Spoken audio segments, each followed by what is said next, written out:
Welcome back. We're going to be talking top 5 players that you might want to think twice about drafting on your fantasy team. All right. So we're going to be looking at ADP and considering if they will perform better or worse than their current ADP at this current moment. On this list, I wanted to go with some controversial people, some people with some big names, not the obvious people that you're not going to draft anyway. So let's go ahead and get straight into it. First up, we got David Montgomery, running back out of Detroit Lions. He's currently going as the RB21, so not super high right now.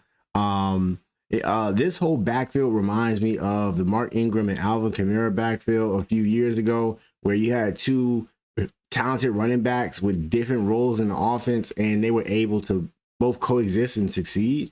So it reminds me a bit of that. You know, I know they got this whole Sonic and Knuckles thing going on between the two, but at the end of the day, you know who the main character was. It was Sonic, right?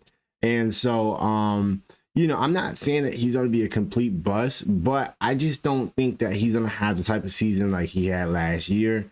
You know, Gibbs is taking that next step. You know, Jamar Gibbs is kind of making his way to be, you know, one of the top running backs in the league. He's already made a, you know, case for that. Obviously, his ADP shows it, the film shows it, the numbers show it, and he's just a dog flat out, you know.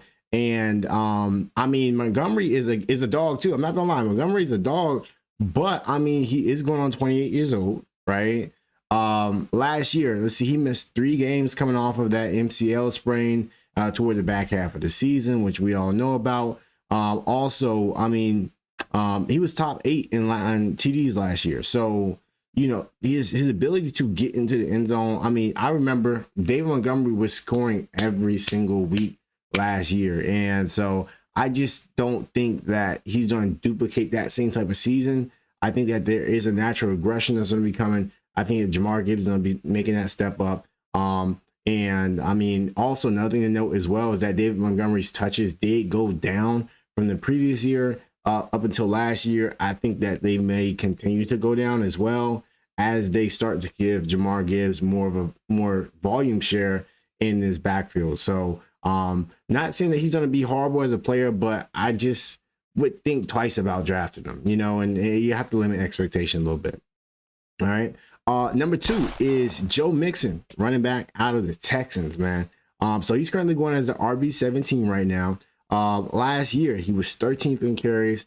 He was 13th in team touch percentage as well. And he was 16th in targets as a running back. So last year, let's just kind of look at last year with the Texans. Offensively, they severely disappointed on the offensive side of the ball. We expected a lot more from the Texans coming into last year based off of the year before prior. The wide receiver core, they had a ton of injuries as in regards to their wide receivers. And I don't know, the offense just looked flat. You know what I mean? It just looked like, I don't know. It was a lot going on with the offense. And so in that situation, they had to rely more. I mean, Joe Mixon was their one consistent thing last year, I would say, on the offensive side of the ball, and he did benefit off of that. But I mean, he's going as the RB17 right now, and I'm not saying that I don't think he's going to be a top 15 running back going into this year because of a couple different things. One, they have now revamped their whole wide receiver core. I mean, they went out and got the 2 rookie wide receivers. They got what's my boy name? Jaden Higgins and also Jalen Noel as well. So they went and drafted those guys. They went and signed Christian Kirk. They still got Xavier Hutchinson. They still got John Mitchie as well. Both of those 2 receivers I actually like. I mean, obviously Tank Dell, we know he's going to be out for quite some time. Nico, he's still consistent as well. He's going to be there. And so I just think that, you know, because last year they were hindered so much in the passing game, they had to rely a little bit more on Joe Mixon. I don't see that happening this year as well. Also, as well, we do know that they went out and got Nick Chubb. All right, they went out and got Nick Chubb. They went and drafted my boy Woody Marks out of USC last year as well. This year as well. So I like Woody Marks a lot. I think he's a great running back. If you look back in the previous videos, I had him being a sleeper running back prior to the Nick Chubb signing, of course. But you know, they are trying to add more to this running back room. I can see them leaning more toward a running back by committee type of thing, or you know, even a receiver by committee, because they're just trying to throw receivers out the ass. So they're looking for more diversity in regards to how they move the ball and just overall volume share in regards to their offense. And so with that being the case, I don't see that Joe Mixon is like, you know, the bell cow of this backfield, to be honest with you, because Nick Chubb is a volume runner as well. Back when he was with the Browns, you know, he was a volume runner. They gave him touches. I mean, obviously, you know, he has the injury and stuff like that. But at the end of the day, I just think that there is too many mouths to feed right now in Houston, either from the passing game or in the running game. And I think that they are looking to, you know, move the ball around. I'm thinking they're looking to see, okay, whoever's hot, that's who's going to be the one who's going to get that. And so I just don't think that consistency is there for Joe Mixon right now for him to be a top 15 running back. I think that he has, of course, he has the talent to be a top 15 running back. We know that, but I just don't see it, to be honest with you. I would just think twice about it, because I don't feel like super ecstatic about Nick Chubb being there and their offensive, passing game improving. So that's my 2 cents on it. Third, we got Kenneth Walker, bro. Kenneth Walker, third straight running back on this list, by the way. He is going as the RB15. All right, RB15 right now. I mean, the number one thing that comes to my mind when I think about Kenneth Walker is potential injuries. You know, last year he was out 6 games. The year before that, he missed 2 games. The year before that, he missed 2 games. He is still relatively young. You know, I think he's 24 years old. So, but at the end of the day, I mean, even right now he's limited in minicamp with an ankle injury. It's just like, you know, is the talent there? Of course the talent is there, but like, is the reliability there? And at the end of the day, we all know in fantasy, you know, injuries going to happen left and right. You, especially the running back position, you need to be able to have some depth. And if I'm gonna draft somebody as a top tier running back, I better hope that they stay healthy. You know, because if not, it could potentially, you know, throw your whole team off. And I just think with Kenneth Walker, I think he's a great talent and all, but at the same time, he's a risk. He's a liability in that regard. And I mean, just looking at the productivity and the lifespan of a running back, their most productive years are from year 1 through 4, right? And this is his 4th year. So he's still within that time frame, that gap. But at the end of the day, I mean, you know, I think even Zach Charbonnet, I like Zach Charbonnet a lot. You know, I think that Zach Charbonnet is he's durable. You know, he's a bruiser. And I know that the Seahawks like him a lot as well. I think he's going to be gaining some more touches as the season progresses, and, you know, him going into the next season, him making that step up. And so I know Kenneth Walker is kind of making his name just off of name value, to be honest with you right now. But I don't think that he is going to be top 15 running back this year. I don't see it in my personal opinion. Next, number 4 on the list, we got my boy T. Higgins, wide receiver out of with the Bengals. You know, he's currently going as the wide receiver 14. And me personally, I kind of feel strongly about this. I'm not gonna lie. Call me biased, but he's currently going, like I said, wide receiver 14 right now. Some of the guys that he's going over right now, he's going over Garrett Wilson right now. He's going over Terry McLaurin right now. He's going over Marvin Harrison right now. He's going over Mike Evans right now. He's going over Devontae Adams right now as well. And like I mean, those are just some of them, but some of those guys I like better than T. Higgins, to be honest with you. Yes, did he just get that big contract? I mean, he got the contract, but like, let's be honest, only reason he got that big contract was because you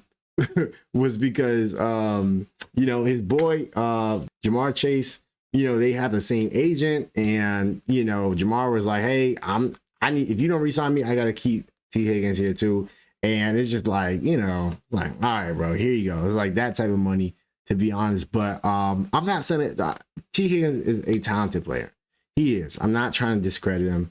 But at the same time, I just, like, for example, he's been in this offense for what, 4 years now, I think. Let me just, Yeah, so I mean, he's been in the league for 5 years now. And I mean, he's going as of this current moment, he's going as the wide receiver 14. He has never finished wide receiver 14 or greater. The best season he's had was last year in regards to fantasy wise, and that was wide receiver 17.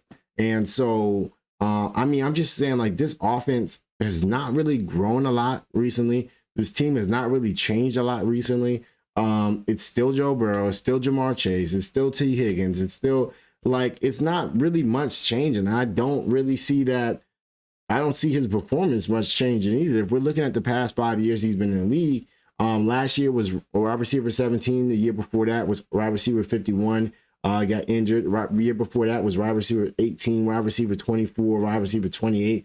It's just like, I don't know what, I don't really, like, you know what you're getting with T. Higgins. And I just feel like, you know, and then even last year was an outlier for him. This was the first season where he ended up getting 10 touchdowns. But I don't really see much changing in his regard, to be honest with you. But I mean, outside of the TDs last year, every other stat was basically the same as it normally is. His yards per target was basically around the same. I mean, his yards that he received last year, he had 900 yards, just slightly under 1,000 yards. That's basically on par average to what he's been doing the past 5 years. I mean, his receptions, his targets, it's basically all been the same, except for he had a spike in TDs. And it's just like, I don't really see that being consistent, to be honest with you. I'm not taking Davante Adams over him. I might even take Mike Evans. I feel more confident, you know, taking somebody who is proven to do it, you know, over and over again. I'll take Mike Evans over him. You know, me personally, I'll take Garrett Wilson over him.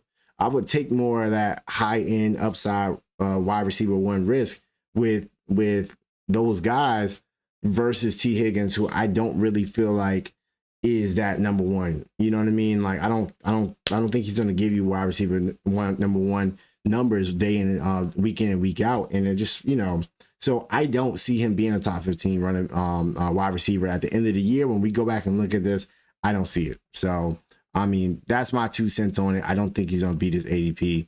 Call me what you want.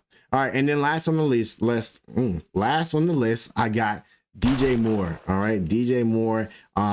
This one I did have to put some thought into. You know, I had to really consider it because I like DJ Moore. I think he's a good wide receiver. Currently, he's going right now as the wide receiver 20. Last year, DJ Moore was top 10 in targets. All right. He was 13th in target share as well. Back in week 13, dude got 16 targets. Like, you know, like, and so with that being the case, I mean, you had Rome, who was a rookie. You had Keenan Allen as well, who was like, you know, here and there. He did pick up towards the later end of the season. He's now gone. You know, Keenan Allen accounted for basically 20% of their target share that's now gone. But with DJ Moore, I mean, now the Bears have brought in Colston Loveland, right? Tight end. You know, and so I like Colston Loveland a lot, you know, tight end out of Michigan. They brought in Luther Burden, wide receiver out of Missouri. And so I like both of those guys a lot. I think those are great pickups for their offense to bring in addition for Caleb Williams. You got Rome, who's going to take that step up too, you know? And so with that being the case, I do foresee that Caleb is going to move this ball around a lot more. It's not going to be the DJ Moore show, right? And yes, does he have that capability? Of course. But I mean, to be honest with you, Rome is taking that step up. And I like Luther Burden a lot. He's one of my favorite wide receivers coming out of the draft, just period in general. No matter what team he went to, I just like him a lot in regards to that, his talent. And so Luther Burden has the ability to take the top off the defense. He's a playmaker, right? And Colston Loveland as well. He has great yards after catch ability. And so I like Colston Loveland a lot too. So with that being the case, I don't see as many targets. I don't see his target share going up. I don't even see it being the same. I see it going possibly down a little bit, right? Because I do see Luther Burden as being like a legit number one receiver in the NFL. at some point, you know, he could get there. I could see a way where Colston Loveland is a legit, you know, top 5 tight end, at least talent wise. I can see it. I can see it. You know, you can make a case for it. But with that being the case, DJ Moore, his target share is going to go down, right? DJ Moore is a type of receiver that needs those targets, right? He's not a big play guy. He's not a he's clutch. Like, he has those big plays, but I'm just saying, like, he's not a, you know, give me 3-5 targets and I'm gonna make my, you know what I mean, I'll make, you know, he's like, okay, I kind of need those targets. So for example, last year he was 70th in yards per target, right? Also, he was 33rd in air yards. So his targets that he's receiving, they're not like big plays, right? These are chunk plays. He's one of those chop you down after a while type of receivers. And so, you know, he needs that volume. And if that's not as consistent because there's other options around, I'm not going to say better options, but there are other options around in this offense, then I just think that's going to hinder his fantasy value. And that would then turn him into a tight end. Tight end. That would then turn him into a touchdown dependent type of player. You know, if he gets touchdowns, cool. But if not, you're kind of like,